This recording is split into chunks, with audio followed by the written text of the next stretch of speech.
اعوذ باللہ من الشیطان الرجیم بسم اللہ الرحمن الرحیم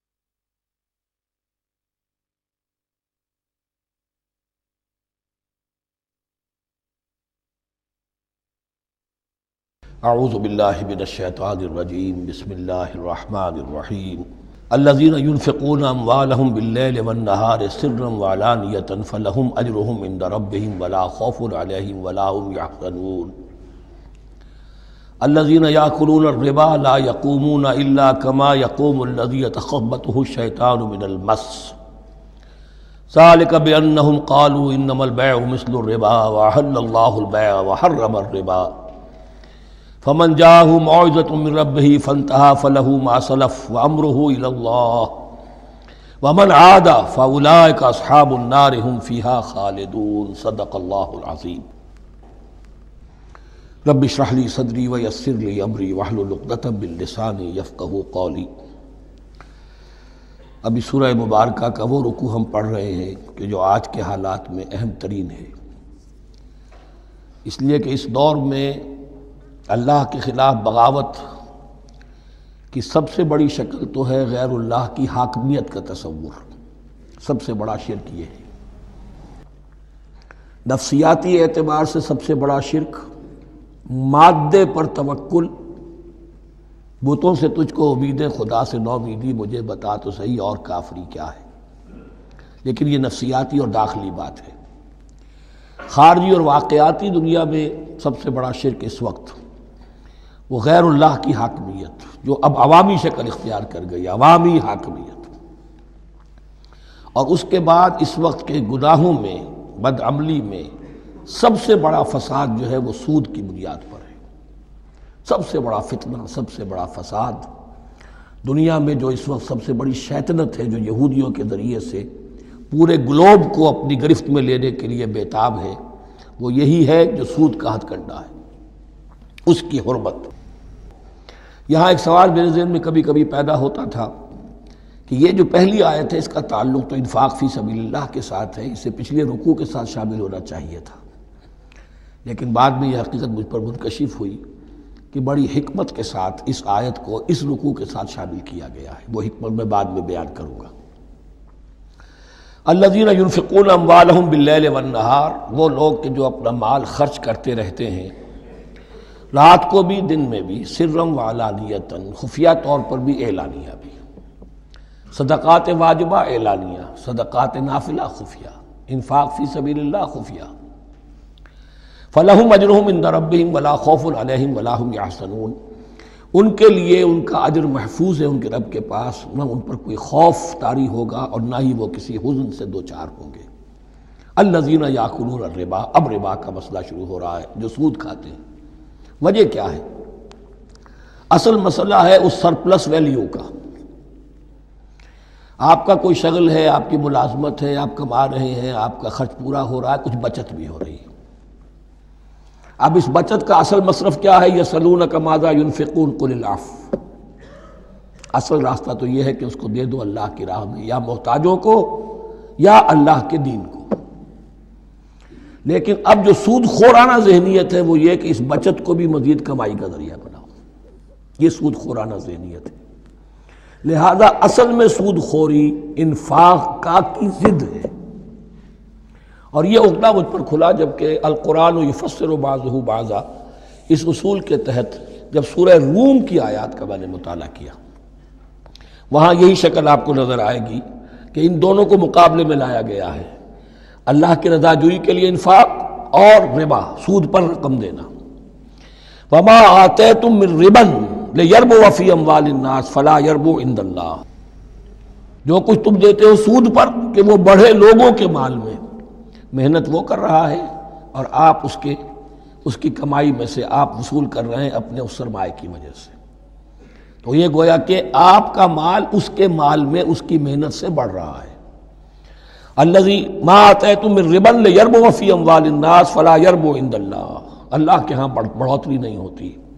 وما آتیتم من زکاۃ تریدون وجہ اللہ فاولئک هم المضعفون، اور وہ جو تم زکوٰۃ اور صدقات میں دے دیتے ہو اللہ کی رضا جوئی کے لیے، تو وہ ہیں جو دوہرے چوہرے کر رہے ہیں، ان کا مال بڑھ رہا ہے، اس کی بڑھوتری ہو رہی ہے. تو انفاق فی سبیل اللہ، صدقات، زکوٰۃ، اس کے بالمقابل، اس کے برعکس ہے اپنی اس بچت کے مال کو. اور آپ کو معلوم ہے آج کی بینکنگ سسٹم کا سب سے زیادہ زور بچت کی اسکیم، اور یہ سب کا سب جو ہے در حقیقت saving bank, saving account, save کرو، لیکن سیو کرو مزید کمانے کے لیے.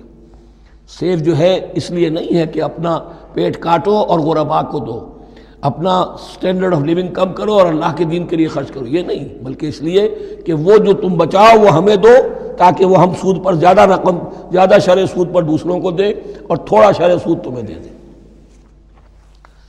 اب اس کے برعکس سے الذین یاکلون الربا، جو لوگ سود کھاتے ہیں، لا یقومون الا کما یقوم الذی یتخبطہ الشیطان من المس، وہ نہیں کھڑے ہوتے مگر ان کی طرح سے کہ جن کو شیطان نے مخبوط الحواس بنا دیا ہو چھو کر. یہاں عام طور پر یہ سمجھا گیا کہ یہ قیامت کے دن کا نقشہ ہے. یہ قیامت کے دن کا نقشہ تو ہوگا ہی، اس دنیا میں بھی سود خوروں کا حال یہی ہے. اور اگر ان کا نقشہ دیکھنا ہو تو کسی سٹاک ایکسچینج کو جا کے دیکھ لیجئے، معلوم ہوگا دیوانے ہیں، پاگل ہیں، چیخ رہے ہیں، دوڑ رہے ہیں، بھاگ رہے ہیں. وہ انسان نہیں نظر آتے اس وقت جو بھی کچھ ہو رہا ہوتا سٹاک ایکسچینج کے اندر. مخبوط الحواس انسان جو ہے وہ ہو جاتا ہے، یہ سود خوری کی وجہ سے. الذین یاکلون الربا لا یقومون الا کما یقوم الذی یتخبطہ الشیطان من المس ذلک بانہم قالوا انما البیع مثل الربا. اور ان کے سب سے بڑھ کر مخبوط الحواس ہونے کا مظہر یہ ہے، یہ اس لیے کہ وہ کہتے ہیں کہ بیع بھی تو ربا کی طرح ہے، بیع بھی تو سود ہے. میں نے 100 روپے کا مال خریدا، 110 میں بیچ دیا، 10 بچ گئے، یہ ربا ہے. ربا جائز ہے. 100 روپے کسی کو دیے اور 110 لیے، یہ سود ہو گیا. بھائی کیوں ہو گیا؟ 100 روپے کی شے دے دی، یہ 100 روپیہ دے دیا، کیا فرق پڑا؟ 10 لاکھ کا مکان بنایا، 4000 کے قرضے کے ماہانہ کرائے پر دے دیا، جائز ہو گیا. 10 لاکھ کسی کو دیا اور اس سے 4000 روپیہ مہینہ لینا شروع کیا، یہ سود ہو گیا، حرام ہو گیا. عقلی طور پر یہ باتیں ہیں کہ جو سود کے حامیوں کی طرف سے کہی جاتی ہیں. انما البیع مثل الربا، بیع میں بھی جو نفع ہوتا ہے، ربح اور ربا، یہ میں اس وقت بیان کر چکا ہوں سورہ بقرہ کے دوسرے رکوع کے ضمن میں. تو یہ جان لیجئے کہ اس ظاہری سی مناسبت کی وجہ سے ان کا مخبوط الحواس لوگ جو ہیں وہ اس دونوں کے اندر کوئی فرق محسوس نہیں کرتے. یہاں اللہ تعالیٰ نے ان کے قول کا عقلی جواب نہیں دیا، بلکہ جواب کیا دیا؟ احل اللہ البیع وحرم الربا. اللہ نے بیع کو حلال قرار دیا ہے اور ربا کو حرام قرار دیا ہے. اب تم بات یہ کرو، اللہ کو مانتے ہو یا نہیں؟ رسول کو مانتے ہو یا نہیں؟ قرآن کو مانتے ہو کہ نہیں؟ یا اپنی عقل کو مانتے ہو؟ اگر تم مسلمان ہو، اگر تم مومن ہو، تو اللہ کا حکم جو وہ فرمائے، نہ صرف اللہ کا، جو رسول کا ہے. ما آتاکم الرسول فخذوہ وما نہاکم عنہ فانتہوا، جو کچھ رسول تمہیں دے لے لو، اور جس چیز سے روک دے رک جاؤ. یہ تو شریعت کا معاملہ ہے. ویسے اس میں جو فرق واقع ہوتا ہے وہ یہ ہے کہ ایک ہے فلوئڈ منی، فلوئڈ کیپٹل، ایک ہے فکسڈ کیپٹل. مکان 10 لاکھ کا ہے، لیکن مکان سے جو شخص رہ رہا فائدہ کیا اٹھائے گا؟ 1 مہینے رہے گا نا، بس اس کا بدل آپ نے لے لیا. 10 لاکھ روپے کسی کو نقد دے دیے، وہ کسی کام میں لگائے گا، 12 لاکھ بھی بن سکتے ہیں، 15 بھی لگ سکتے ہیں، 8 بھی رہ سکتے ہیں. اس میں آپ نے فکسڈ اگر لیا تو یہ حرام ہے. ان دونوں میں اگرچہ عام طور پہ کہا جائے گا یہ بھی کیپٹل ہے وہ بھی کیپٹل ہے، مکان بھی تو سرمایہ کی ایک شکل ہے، لیکن یہ فکسڈ کیپٹل ہے، اس کی شکل بدل نہیں رہی ہے. اس مکان میں تو ایک شخص رہ جائے گا، سکنا ہوگا، اس کی رہائش ہے، یا آپ کہیں گے اس کی ویئر اینڈ ٹیئر ہے تو اس کا آپ نے بدل لے لیا، بس ختم. لیکن وہ جائے گا، وہ مکان آپ کے لیے رہ جائے گا. لیکن یہ کہ 10 لاکھ جس کو دیا نقد، وہ کاروبار کرے گا، کچھ اور کہیں لگائے گا، اس کے اندر اضافہ بھی ہو سکتا ہے، کمی بھی ہو سکتی ہے. اس میں پھر فکسڈ پروفٹ لینا یہ ہے حرام، اور ان دونوں میں کوئی مناسبت نہیں. لیکن اللہ تعالیٰ نے یہ جواب نہیں دیا. جواب دیا احل اللہ البیع وحرم الربا فمن جاءہ موعظۃ من ربہ فانتہی فلہ ما سلف، تو جس شخص کے پاس اس کے رب کی طرف سے یہ نصیحت پہنچ گئی اور وہ باز آ گیا، رک گیا، فلہ ما سلف، تو جو کچھ پہلے وہ لے چکا ہے وہ اس کا ہے، وہ اس سے واپس نہیں لیا جائے گا، حساب کتاب نہیں کیا جائے گا کہ تم اتنا سود کھا چکے ہو واپس کرو۔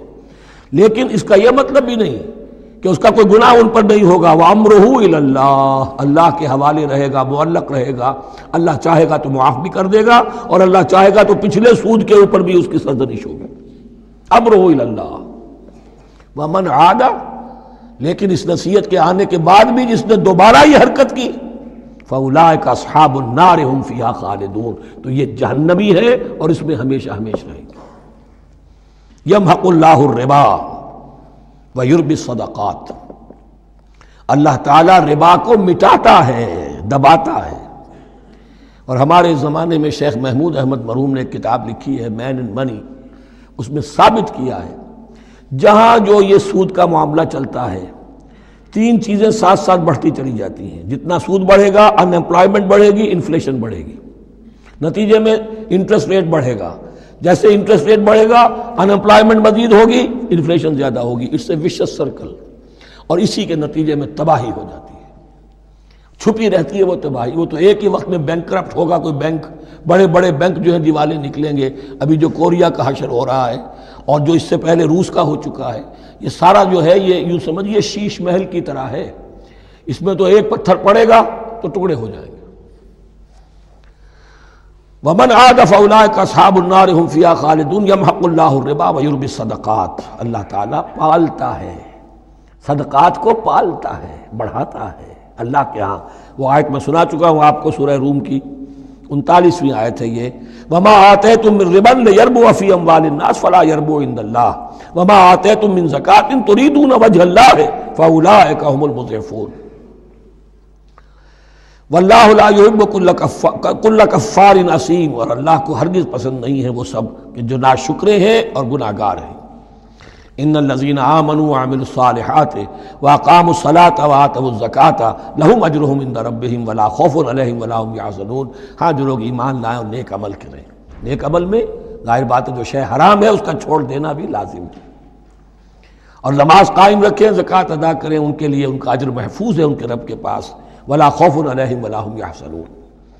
یا ایھا الذین آمنوا اتقوا اللہ وذروا ما بقی من الربا، اے ایمان والو اللہ کا تقوی اختیار کرو اور چھوڑ دو جو رہ گیا ہے سود میں سے۔ آج فیصلہ کر لو کہ جو بھی کچھ تم نے کسی کو قرض دیا تھا اب اس کا سود چھوڑو۔ یا ایھا الذین آمنوا اتقوا اللہ وذروا ما بقی من الربا ان کنتم مؤمنین، اگر تم مومن ہو۔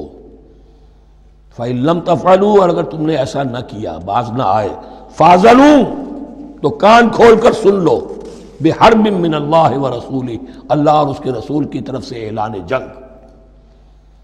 یہ الٹیمیٹم ہے اگر باز نہیں آتے سود سے۔ دیکھیے کسی اور گناہ پر یہ بات نہیں آئی، اللہ اور اس کے رسول کی طرف سے اعلان جنگ۔ وَإِن تُبْتُمْ فَلَكُمْ رُءُوسُ أَمْوَالِكُمْ، اگر تم توبہ کرو تو تمہارے جو اصل راس المال ہیں وہ تمہیں لوٹا دیے جائیں گے۔ سود چھوڑ دو، راس المال واپس لے لو۔ لا تظلمون ولا تظلمون، نہ تم ظلم کرو سود لے کر اور نہ تم پر ظلم کیا جائے کہ تمہارا راس المال بھی دبا دیا جائے۔ لا تظلمون ولا تظلمون۔ وَإِن كَانَ ذُو عُسْرَةٍ، اور اگر تمہارا جو مقروض ہے وہ تنگی میں ہے، وہ تنگ دستی میں ہے، فَنَظِرَةٌ إِلَىٰ مَيْسَرَةٍ، تو انہیں انتظار کرو، پھر اسے مہلت دو کہ اس کی ہاں کشادگی پیدا ہو جائے، آسانی سے وہ آپ کی رقم، آپ کا قرض واپس کر سکے۔ لیکن اس سے بھی آگے وَأَن تَصَدَّقُوا خَيْرٌ لَكُمْ، تم صدقہ ہی کر دو۔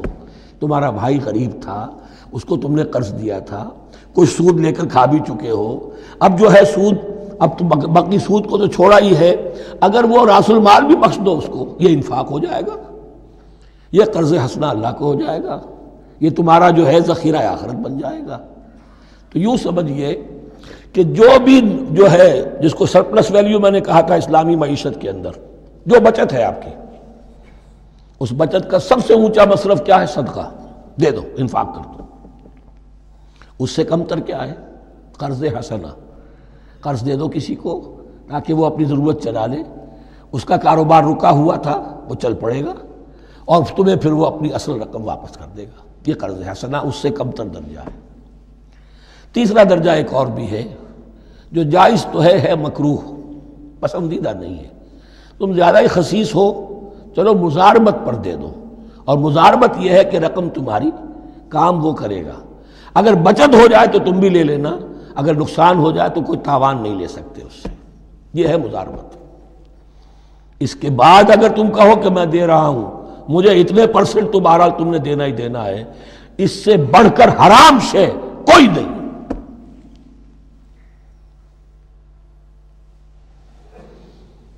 وَإِنْ كَانَ ذُو عُسْرَةٍ فَنَظِرَةٌ إِلَىٰ مَيْسَرَةٍ، تو اگر وہ ہے مقروض تمہارا وہ تنگی میں ہے پھر انتظار کرو، اسے مہلت دو اس کی کشائش تک. وَأَن تَصَدَّقُوا خَيْرٌ لَكُمْ، اور اگر تم صدقہ ہی کر دو، خیرات کر دو، دے دو، بخش دو، وہ تمہارے لیے بہتر ہوگا. ان کنتم تعلمون، اگر تم جانتے ہو، اگر وہ حکمت تمہارے اندر آ گئی ہے، اگر تم اولو الالباب ہو، اگر تم سمجھدار ہو، تو جو کچھ تمہیں بچت اس سے ہوگی، جو اللہ کے ہاں اجر و ثواب ملے گا، وہ تمہیں یہ رقم واپس لے کر جو ہے اس سے کیا مل جائے گا. وَاتَّقُوا يَوْمًا تُرْجَعُونَ فِيهِ إِلَى اللَّهِ، یہ آیت آخری آیت ہے قرآن کی نزول کے اعتبار سے. آیت ڈرو اس دن سے، تو دیکھیے وہی آیت یاد کیجئے. وَاتَّقُوا يَوْمًا لَا تَجْزِي نَفْسٌ عَن نَفْسٍ شَيْئًا وَلَا يُقْبَلُ مِنْهَا شَفَاعَةٌ وَلَا يُؤْخَذُ مِنْهَا عَدْلٌ وَلَا هُمْ يُنصَرُونَ. وَاتَّقُوا يَوْمًا لَا تَجْزِي نَفْسٌ عَن نَفْسٍ شَيْئًا وَلَا يُقْبَلُ مِنْهَا عَدْلٌ وَلَا تَنفَعُهَا شَفَاعَةٌ وَلَا هُمْ يُنصَرُونَ. وَاتَّقُوا يَوْمًا تُرْجَعُونَ فِيهِ إِلَى اللَّهِ، ڈرو اس دن سے جس دن کے لوٹا دیے جاؤ گے تم اللہ کی طرف. ثم توفى كل نفس ما كسبت، پھر ہر جان کو پورا پورا دے دیا جائے گا جو کمائی اس نے کی ہوگی. وهم لا يظلمون، اور ان پر کوئی ظلم نہیں ہوگا. اب یہ قرآن مجید کی طویل ترین آیت آ رہی ہے، آیت دین. کوئی قرض کا معاملہ ہے، کوئی قرض کا معاملہ ہے کہ آپ نے کسی کو قرض دیا، یا کوئی کاروباری معاملہ ہے، اشتراک ہے جس میں کہ جو بھی ہوگا بعد میں نتائج نکلیں گے. ان سب کے بارے میں حکم ہے کہ لکھ لیا کرو. ہم کیا کرتے ہیں قرض دیتے ہوئے، اب دوست ہے، بھائی ہے، عزیز ہے، کیا لکھوانا، اس سے کیا کہے گا، اعتماد نہیں ہے. کاروبار شروع ہو گیا، زبانی باتیں کر لی، اس کے بعد رو رہے ہیں، چیخ رہے ہیں، چلا رہے ہیں. یا ایھا الذین آمنوا اذا تداینتم بدین الی اجل مسمى فاکتبوہ، اے اہل ایمان جب بھی تم کوئی معاملہ کرو قرض کا ایک وقت معین تک کے لیے، ایک تو وقت معین ہونا چاہیے، یہ قرض دے رہے ہیں کب واپس ہوگا. فاکتبوہ، تو اس کو لکھ لیا کرو. یہ فعل امر ہے، الامر للوجوب، واجب ہے یہ. وَلْيَكْتُبْ بَيْنَكُمْ كَاتِبٌ بِالْعَدْلِ، اور چاہیے کہ کوئی لکھنے والا تمہارے مابین عدل کے ساتھ، لکھنے والا کوئی ڈنڈی نہ مار جائے، انہیں بھی چاہیے کہ وہ صحیح صحیح لکھے. وَلَا يَأْبَ كَاتِبٌ أَن يَكْتُبَ كَمَا عَلَّمَهُ اللَّهُ فَلْيَكْتُبْ، اور کسی بھی شخص کو جسے اللہ نے سکھایا ہوا ہے کتابت لکھنے کا کام، تو اس کو انکار نہیں کرنا چاہیے لکھنے سے. اللہ نے اسے یہ علم دیا ہے، اسے چاہیے کہ لکھ دے، اس لیے کہ اس معاشرے میں پڑھے لکھے لوگ تو بہت کم ہوتے تھے. اب بھی یہ ہوتا ہے، عرائض نویس وغیرہ ہوتے ہیں، وثیقہ نویس ہوتے ہیں، پیسے دے کے ان کو جو لکھواتے ہیں. لیکن اگر کوئی وثیقہ نویس جو ہے بے ایمانی کرے اور لکھنے میں کوئی کمی کر جائے تو جو جس کے اوپر ذمہ داری ہے اسے نقصان پہنچ جائے گا. وَلْيَكْتُبْ بَيْنَكُمْ كَاتِبٌ بِالْعَدْلِ، اور چاہیے کہ لکھنے والا تمہارے مابین انصاف کے ساتھ لکھے. وَلَا يَأْبَ كَاتِبٌ أَن يَكْتُبَ كَمَا عَلَّمَهُ اللَّهُ فَلْيَكْتُبْ، اور نہ انکار کرے کوئی لکھنے والا اس سے کہ وہ لکھے جیسے اللہ نے اسے سکھایا ہے تو لکھنا چاہیے. وَلْيُمْلِلِ الَّذِي عَلَيْهِ الْحَقُّ، لکھتے وقت املا وہ کرائے جس کے ذمے رقم آ رہی ہے، جس پر حق آ رہا ہے. علیہ الحق، وہ لکھوائے. جس کا مال ہے وہ نہ لکھوائے، جس پر ذمہ داری آ رہی ہے وہ لکھوائے کہ میں کیا ذمہ داری لے رہا ہوں. وَلْيَتَّقِ اللَّهَ رَبَّهُ، اور اللہ سے ڈرتا رہے اپنے رب سے. وَلَا يَبْخَسْ مِنْهُ شَيْئًا، اور لکھوانے میں اس میں سے کوئی شے کم نہ کر دے.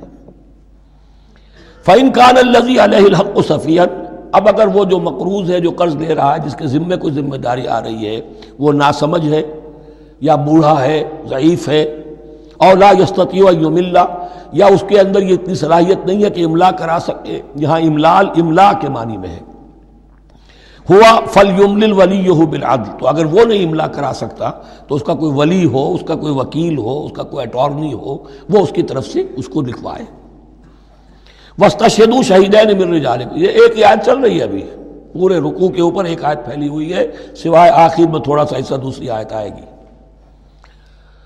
واستشہدوا شہیدین من رجالکم، اور گواہ بنا لیا کرو دو اپنے مردوں میں سے، فإن لم یکونا رجلین، اور اگر دو مرد دستیاب نہ ہو، فرجل وامرأتان، تو ایک مرد اور دو عورتیں، ممن ترضون من الشہداء، اور وہ بھی دونوں کے نزدیک مقبول ہوں شہداء، کہ ہاں دونوں کو اعتماد ہے ان پر۔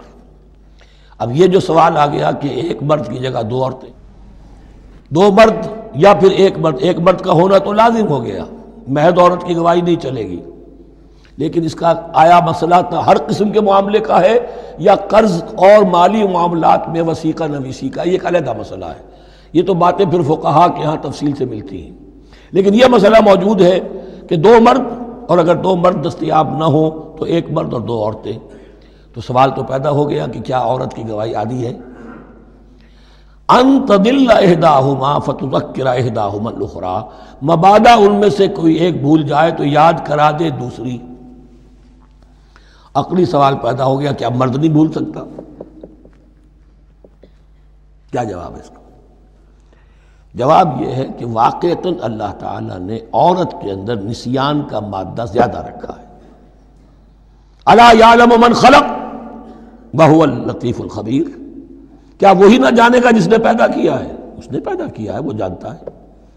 نسیان کا مادہ کیوں زیادہ رکھا یہ بھی سمجھ لیجیے، عقلی بات ہے، منطقی بات ہے۔ She has to play the role of number 2، اسے مرد کے تابع رہنا ہے، جو نمبر 2 ہوتا ہے اس کے اوپر، اس کے کبھی احساسات کے اوپر، کبھی جذبات کے اوپر کوئی نہ کوئی کوفت، کوئی قدورت آتی ہے،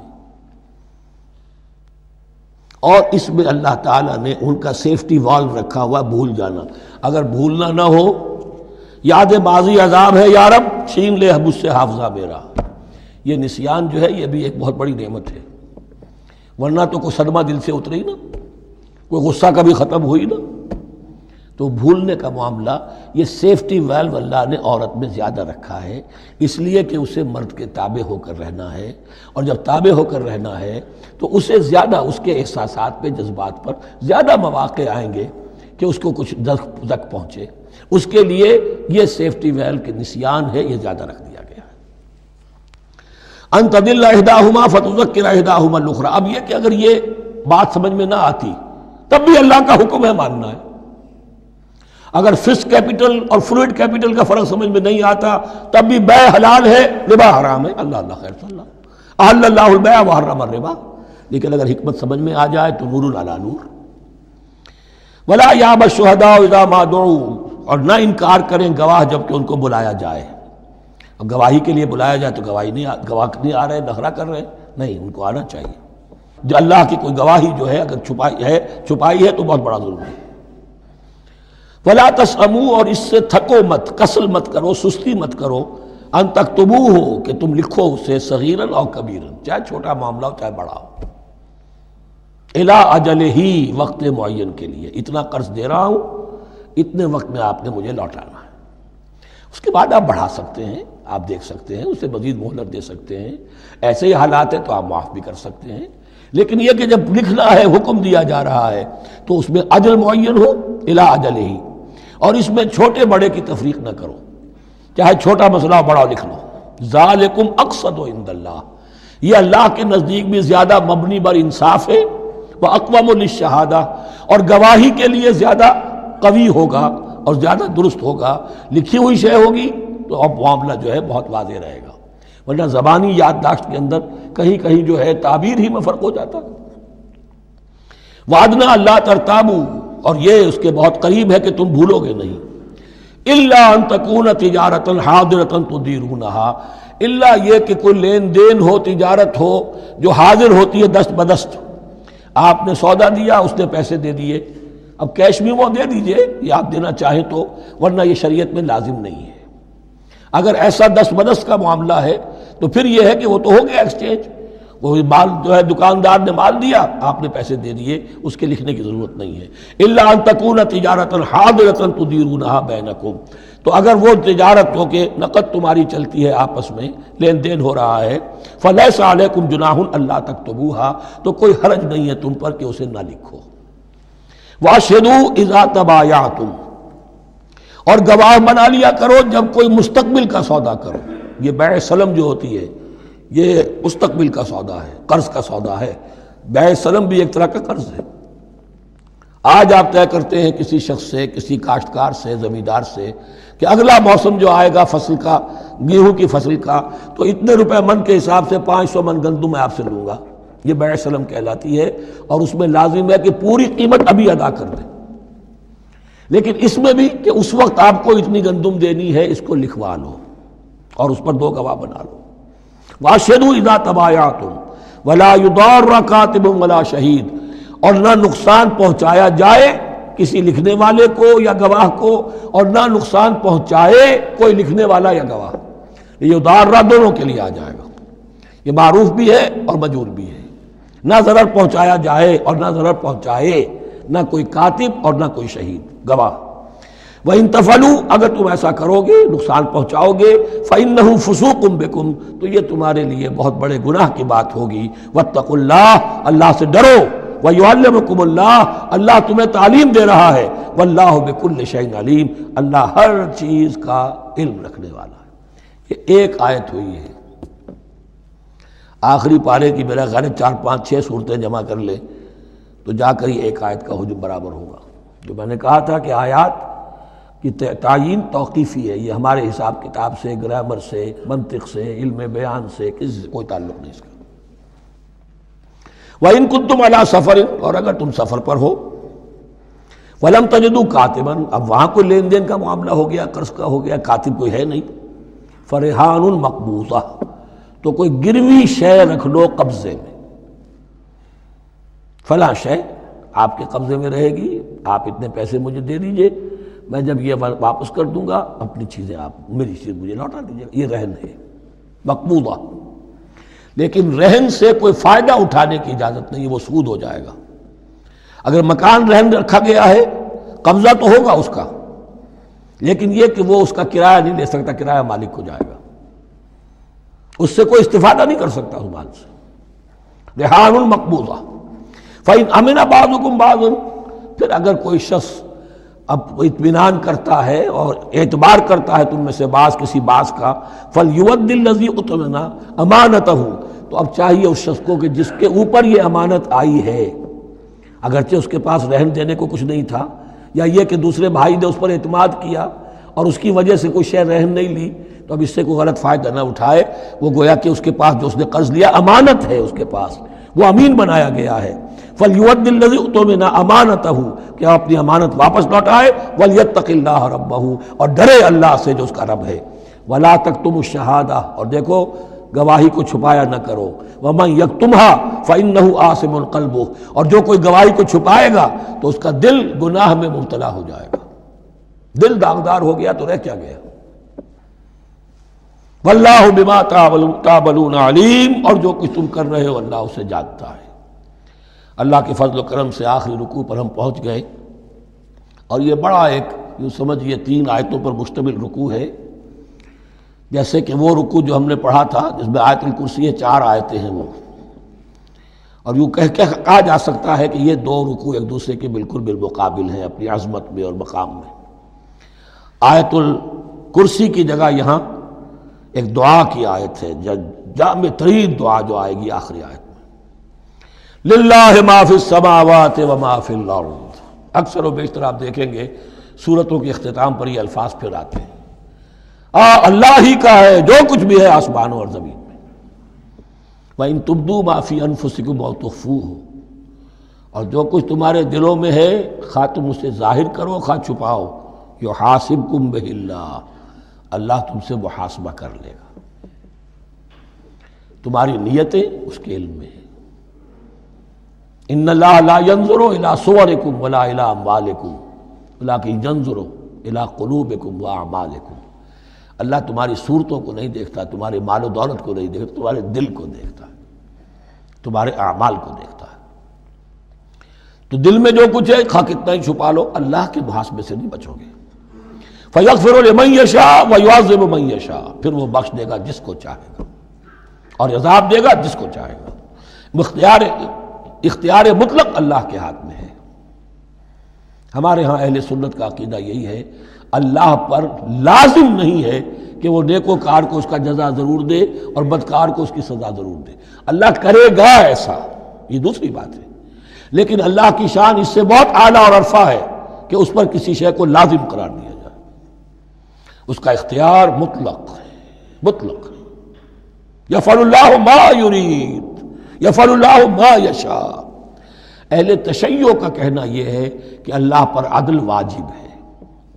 اہل سنت کہتے ہیں اللہ عدل کرے گا، جزا و سزا میں عدل ہوگا، یہ ہم مانتے ہیں، واقعہ ہے، لیکن ہم یہ نہیں کہتے کہ اللہ پر عدل واجب ہے۔ اللہ پر کوئی شے واجب نہیں، بلکہ اللہ نے تو کتب علی نفسہ الرحمہ، اپنے اوپر واجب کیا ہے رحمت کو۔ وجوب کا لفظ جو آتا ہے اللہ پر تو وہ تو رحمت کا ہے، کتب علی نفسہ الرحمہ، اللہ نے اپنی ذات کے اوپر واجب کر لیا رحمت کو۔ واللہ علی کل شیء قدیر، اور اللہ ہر چیز کی قدرت رکھتا ہے۔ آمن الرسول بما انزل الیہ من ربہ والمؤمنون، ایمان لائے رسول صلی اللہ علیہ وسلم اس چیز پر کہ جو نازل کی گئی ان کی جانب ان کے رب کی طرف سے۔ غور طلب بات ہے، یہ بڑا باریک نکتہ ہے۔ نبی پر جب وحی آئی ہے کیسے پہچان لیا کہ یہ بدروح نہیں ہے، یہ جبرائیل ہے؟ آخر کوئی اشتباہ بھی تو ہو سکتا تھا، پہلا تجربہ تھا۔ اس سے پہلے نہ آپ نے کہانت سیکھی، نہ آپ نے کوئی اور اس طرح کی نفسیاتی ایکسرسائزز کی، آپ تو کاروباری آدمی تھے، ایک بہت ہی بھرپور زندگی گزار رہے ہیں، اہل و عیال والے ہیں، کاروبار کر رہے ہیں، ہائی ایسٹ لیول کا کاروبار ہے، تو فطرت جو ہے وہ پہچانتی ہے۔ نبی کی فطرت وہ اتنی پاک اور صاف ہوتی ہے کہ اس کے اوپر کوئی بدروح کا کوئی اثر ہو ہی نہیں سکتا۔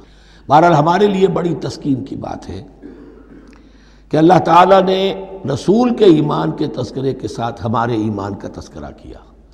آمن الرسول بما انزل الیہ من ربہ والمؤمنون، ایمان لائے رسول صلی اللہ علیہ وسلم اس چیز پر جو نازل کی گئی ان کی جانب ان کے رب کی طرف سے، اور ایمان لائے صاحب ایمان۔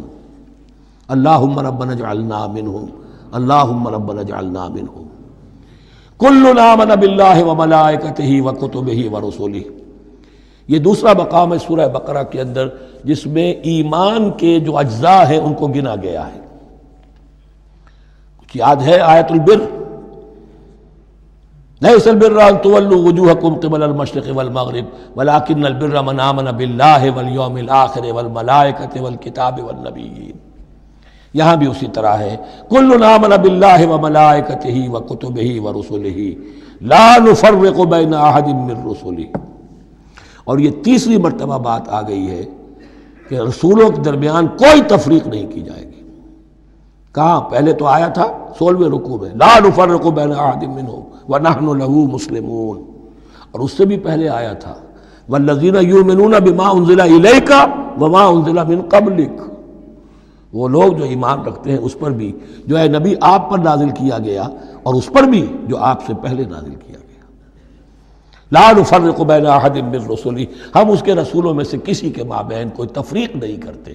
تفضیل اسی صورت میں ثابت ہے، تلک الرسل فضلنا بعضهم علی بعض منهم من کلم اللہ ورفع بعضهم درجات وقالوا سمعنا واطعنا، وہی بات کہ جو کہی گئی تھی جب ان سے کہا گیا تھا واسمعوا، کیا کہا تھا انہوں نے؟ سمعنا وعصینا، سمعنا واطعنا، وہ کہتے ہیں ہم نے سنا اور مانا۔ غفرانک ربنا، ہماری درخواست ہے پروردگار، تیری بخشش مانگتے ہیں۔ غفرانک، نون پر زبر ہے، مفعول ہے، نسألک غفرانک، اے اللہ ہم تجھ سے سوالی ہیں، تجھ سے طلب کرتے ہیں، درخواست کرتے ہیں تیری مغفرت کا۔ وإلیک المصیر، اور تیری ہی جانب لوٹ جانا ہے۔ یہاں پر وہ ایمان بالآخرہ بھی آ گیا جو یہاں اوپر نہیں آسان۔ آمن باللہ وملائکتہ وکتبہ ورسلہ، پھر رسولوں کے ضمن میں لا نفرق بین احد من رسلہ، لیکن اس کے بعد وإلیک المصیر، مغفرت اور اللہ کی طرف ہی لوٹ جانا ہے ہمارا، اس میں ایمان بالآخرہ آ گیا۔ اب آخری آیت، لا یکلف اللہ نفسا الا وسعها، اللہ تعالیٰ نہیں ذمہ دار ٹھہرائے گا کسی جان کو مگر اس کی وسعت کے مطابق۔ یہ بہت بڑے فضل و کرم والی آیت ہے، جیسے میں نے کہا تھا میگنا کارٹا جو ہے انسانی حقوق کا، کہ اجیب دعوت الداع اذا دعان، جہاں بھی مجھے کوئی پکارے، جب پکارے میں اس کی پکار سنتا ہوں، قبول کرتا ہوں۔ ہاں فَلْيُؤْمِنُوا بِي فَلْيَسْتَجِيبُوا لِي، انہیں بھی چاہیے کہ میرا کہنا مانے، دو طرفہ بات چلے گی، یک طرفہ نہیں۔ میری مانو، اپنی منواؤ، تم دعائیں کرو گے ہم قبول کریں گے، تم ہماری بات نہیں مانتے پھر تمہاری دعا تمہارے منہ پر دے ماری جائے گی۔ کرتے رہو قنوت نازلہ 40 دن کے 80 دن پڑھتے رہو، ڈھاکہ تو بیٹھ ہی جائے گا، بیٹھ گئے۔ یہودیوں سے شکست تو ہو ہی جائے گی، ہو گئی۔ کرتے رہو، حرمین میں پڑھتے رہو قنوت نازلہ، مکے میں پڑھو، مدینے میں پڑھو، پوری دنیا میں پڑھو۔ اللہ کو پیٹھ دکھائی ہوئی ہے، اس کے دین کو پاؤں تلے روندا ہوا ہے، اللہ کے باغیوں سے دوستی ہے، کسی نے قبلہ ماسکو کو بنایا تھا اور کسی نے واشنگٹن کو بنایا تھا، تمہاری دعائیں کیسے قبول ہوں؟ لیکن یہ جو آیت ہے یہ اس اعتبار سے بہت بڑی رحمت کی آیت ہے کہ اللہ تعالیٰ کے ہاں وہ اندھے کی لاٹھی والا معاملہ نہیں ہے کہ تمام انسانوں سے محاسبہ ایک ہی سطح پر ہو۔ اللہ جانتا ہے کس کی کتنی وسعت ہے، اور وسعت کن چیزوں سے بنتی ہے۔ آپ کو کوئی اور جین ملے ہیں، مجھے کوئی اور جین ملے ہیں، انہیں کوئی اور جین ملے ہیں، یہ جینز، ان جینز کی اپنی اپنی خصوصیات ہیں، خصائص ہیں، پراپرٹیز ہیں، لیمیٹیشنز ہیں۔ آپ کو کوئی اور ماحول ملا، اسے کوئی اور ماحول ملا، اسے کوئی اور ماحول ملا، تو hereditary factors multiplied by environmental factors, ان دونوں سے ایک شخصیت کا ہیولہ بنتا ہے انسان کا، جس کو پیٹرن کہتے ہیں ہمارے مستری لوگ۔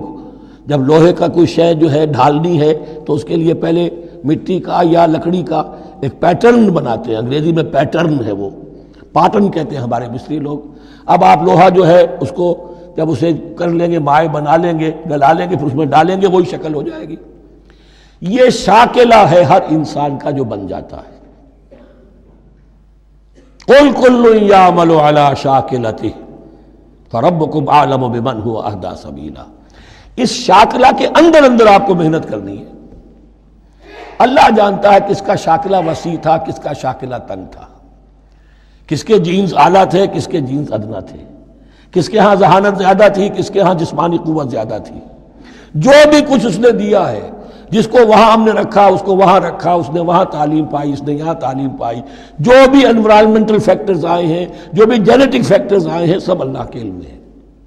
ان سب کو ملحوظ رکھ کے اللہ حساب لے گا۔ جو شاکلہ ہم نے تمہیں دیا تھا اس میں تم نے کیا کیا؟ ایک شخص کے اندر فرض کیجئے استعداد ہی ہے 20 درجے کی استعداد ہے، اس نے فرض کیجئے 18 درجے کام کر دیا، کامیاب ہو گیا۔ کسی میں استعداد 100 درجے کی تھی، اس نے 50 درجے کیا، ناکام ہو گیا۔ حالانکہ کمیت کے اعتبار سے 50 درجے زیادہ ہے 18 درجے سے، لیکن یہ 18 درجے کا کام وہ کر رہا ہے جس کے اندر استطاعت تھی ہی 20 کی، یا 18 ہی کی تھی، اس نے پوری کر دی۔ اور 50 درجے والا وہ جس کو اللہ نے دے رکھی تھی 1000 کی استطاعت، اس کا وہ 50 بیکار ہو گیا۔ تو اللہ تعالیٰ کا محاسبہ جو ہے انڈیویجول ہے، اس لیے فرمایا گیا کلہم آتی ہے یوم القیامت فردا، ان میں سب لوگ اس دن قیامت کے دن سب آئیں گے اکیلے اکیلے، تنہا تنہا، ہر ایک کا حساب ہوگا وہاں، اور ہر ایک کا حساب ہوگا لا یکلف اللہ نفسا الا وسعها، اللہ ذمہ دار نہیں ٹھہرائے گا کسی بھی جان کو مگر اس کی وسعت کے مطابق۔ البتہ اس کا اب ایک ریورس ہے۔ ہوتا کیا ہے، ہم سمجھتے ہیں دنیا میں تو بھاگ دوڑ کر رہے ہیں، اور دین اجی ہمارے اندر تو استطاعت، دین کے کام کی صلاحیت ہی نہیں ہے۔ دنیا میں دیکھیں بڑے کامیاب، تیزی کے ساتھ دوڑ رہے ہیں کامیاب پر کامیاب. یہ دین ہمارے اندر تو استطاعت نہیں ہے، استعداد ہی نہیں ہے، کیا کریں؟ یہ دھوکہ ہے، سیلف ڈسیپشن ہے. استعداد اور استطاعت کے بغیر اور صلاحیت اور ذہانت کے بغیر دنیا میں بھی آپ کما نہیں سکتے، محنت نہیں کر سکتے، کوئی نتائج حاصل نہیں کر سکتے. یہ دھوکہ اپنے آپ کو نہ دیجیے. یہ ہے جو کچھ کر سکتے ہو کیجیے، کھودیے اپنی شخصیت کو، کھود کر جو نکال سکتے ہو نکال دیجیے. ہاں آپ نکال سکیں گے اتنا ہی جتنا آپ کے اندر ودیت ہے، زیادہ کہاں سے لے آئیں گے؟ اور اللہ نے کس میں کیا ودیت کیا ہے وہ جانتا ہے. اس کا حساب لینا جو ہے، محاسبہ، وہ اس پر ہے کہ جو اس نے تمہیں دیا ہے. اور یہ مضمون قرآن مجید میں 5 مرتبہ آیا ہے بہت اہمیت کے ساتھ. لا یکلف اللہ نفسا الا وسعها لها ما کسبت وعلیہا ما اکتسبت. اسی جان کے لیے ہے جو اس نے کمایا، اور اس کے اوپر وبال بنے گا جو اس نے برائی کمائی. لیکن لام اور علا، لہا ما کسبت، جو بھی اس نے نیکی کمائی اس کے حق میں ہے، اس کے لیے ہے، اس کا اجر ملے گا، ثواب ملے گا. اور جو بدی کمائی وہ اس پر وبال بنے گا، اسی کے لیے اس کو سزا ملے گی، اسی کے حوالے سے. اب وہ آخری دعا آ گئی، جامع ترین اور عظیم ترین دعا ہے قرآن مجید کی. ربنا لا تؤاخذنا ان نسینا او اخطانا. اہل ایمان کے راستے پر، عمل صالح کے راستے پر مقدور بھر، امکان بھر اپنی شخصیت کے کونوں کھدروں میں سے بھی نکال کر، اپنی ریزیڈول انرجیز کو بھی نکال کر اللہ کی راہ میں لگا دیں. لیکن اس کے بعد بھی کوئی غرہ نہ ہو، کوئی غرور نہ ہو، کوئی اپنی محنت پر، اپنی نیکی پر، اپنی کمائی پر، اپنے کارناموں پر کہیں انسان دھوکہ نہ کھا جائے. کیفیت کیا رہنی چاہیے؟ وہ یہ ہے تواضع، عجز، انکساری. ربنا لا تؤاخذنا ان نسینا او اخطانا. اے رب ہم سے مواخذہ نہ کیجو اگر ہم بھول جائیں یا ہم سے خطا ہو جائے. نسیان بھی ہے، الانسان مرکب من الخطاء والنسیان. انسان کے اندر یہ دونوں چیزیں، خطا اور نسیان، یہ تو بندھی ہوئی ہیں. خطا یہ ہے کہ آپ نے اپنی امکانی حد تک تو نشانہ ٹھیک لگایا تھا، نشانہ خطا ہو گیا، ٹھیک ہے، کوئی بات نہیں، آپ کی نیت صحیح تھی. ایک اجتہاد کرنے والا اجتہاد کر رہا ہے، امکانی حد تک اس نے کوشش کی ہے کہ صحیح رائے تک پہنچے، لیکن خطا ہو گئی، اللہ معاف کرے گا. اس نے اپنی امکانی کوشش کی تھی، لہذا اسے ثواب ملے گا. مجتہد مخطی بھی ہو تو ثواب ملے گا. مجتہد مصیب ہے، صحیح رائے پر پہنچ گیا ہے تو دوہرا ثواب ملے گا. لیکن مجتہد مخطی ہے تب بھی ثواب ملے گا. تو بھول چوک پر، یہ بھول چوک، خطا جو ہے، چوک صحیح ہے بالکل لفظ اس کے لیے، چوک جانا، نشانہ چوک گیا. تو اے پروردگار جو بھی ہم سے سرزد ہو جائے، غلطی ہو جائے، بھول کی وجہ سے یا خطا کی وجہ سے، اس پر معاوضہ نہ کیجو. ربنا ولا تحمل علینا اصرا کما حملتہ علی الذین من قبلنا. اور اے رب ہمارے، ہم پر وہ بوجھ نہ ڈالیو جس سے ہم لے کر چل نہ سکیں. دیکھیے ایک حمل ہوتا ہے جس سے حمال کا لفظ بنا ہے، جس کو لے کر انسان چلتا ہے. حمال اس بوری کو یا بوجھ کو اٹھا کر چل رہا ہے. جو آپ کی طاقت میں ہے اور جس سے لے کر آپ چل سکیں وہ ہے حمل. اور جو ہو آپ کو بٹھا دے، اسر اس کو کہتے ہیں. یہ لفظ سورہ اعراف میں پھر آئے گا، یضع عنہم اسرہم والاغلال التی کانت علیہم. حضور کی شان یہ بھی تھی کہ انہوں نے لوگوں کے بوجھ جو ان کی طاقت سے بڑھ کر تھے ان کے کندھوں سے اتار دیے. ربنا ولا تحمل علینا اصرا کما حملتہ علی الذین من قبلنا. اے اللہ تو نے بڑے بڑے بھاری بوجھ ہم سے پہلے لوگوں پر ڈالے. شریعت بھی پہلے بھاری تھی، بہت سے معاملات ہم نے دیکھ لیے. روزہ ہمارے لیے کتنا آسان کر دیا گیا، رات کو نکال دیا روزے سے، کہہ دیا خاص طور پہ کھاؤ پیو ضرور، سحری ضرور کرو، تسحروا فإن فی السحور برکہ. کتنی آسانی ہے. رات میں تعلق زن و شو کی اجازت ہے. وہاں ان کے روزے میں چپ بھی تھا، چپ بھی رہو، نہ کھاؤ نہ پیو، نہ تعلق زن و شو، نہ گفتگو. تو آسانی کی ہے. ان کے ہاں یوم سبت کا حکم تھا اتنا سخت، کوئی کام نہیں کرو گے. ہمارے ہاں وہ تھوڑے سے وقت کے لیے، اذا نودی للصلاۃ من یوم الجمعۃ فاسعوا الی ذکر اللہ وذروا البیع. اذان سے لے کر اور نماز کے ادا ہو جانے تک ہر کاروبار دنیاوی حرام ہے، لیکن اس سے پہلے اس کے بعد آپ کر سکتے ہیں، تو آسانی ہے۔ ربنا ولا تحمل علینا اصرا کما حملته علی الذین من قبلنا ربنا ولا تحملنا ما لا طاقت لنا به، اور اے رب ہمارے ہم پر وہ بوجھ نہ ہم پر عائد کی جو ہم پر ڈالیو جس کی کہ ہمارے اندر طاقت نہ ہو۔ واعف عنا، ہم سے درگزر فرماتا رہے، ہمیں معاف کرتا رہے، واغفر لنا، اور ہمیں بخشتا رہے۔ مغفرت کا لفظ جو ہے اس کو سمجھ لیجئے ڈھانپنا۔ مغفر کہتے ہیں خود کو، جو ہیلمٹ پیٹا ہوتا ہے تاکہ گولی جو ہے وہ سر پہ لگے تو یہ آپ کو بچا لے۔ مغفر خود پہنتے تھے تلوار کے وار سے سر کو بچانے کے لیے، سر کو ڈھانپا ہوا مغفر سے۔ تو گناہ کو اللہ تعالیٰ اپنی رحمت سے ڈھانپ دے۔ واغفر لنا، ہماری خطاؤں کی پردہ پوشی فرما دے۔ ورحمنا، اور ہم پر رحم فرما۔ انت مولانا، تو ہمارا مولا ہے، والی ہے، ہمارا پشت پناہ ہے، مددگار ہے۔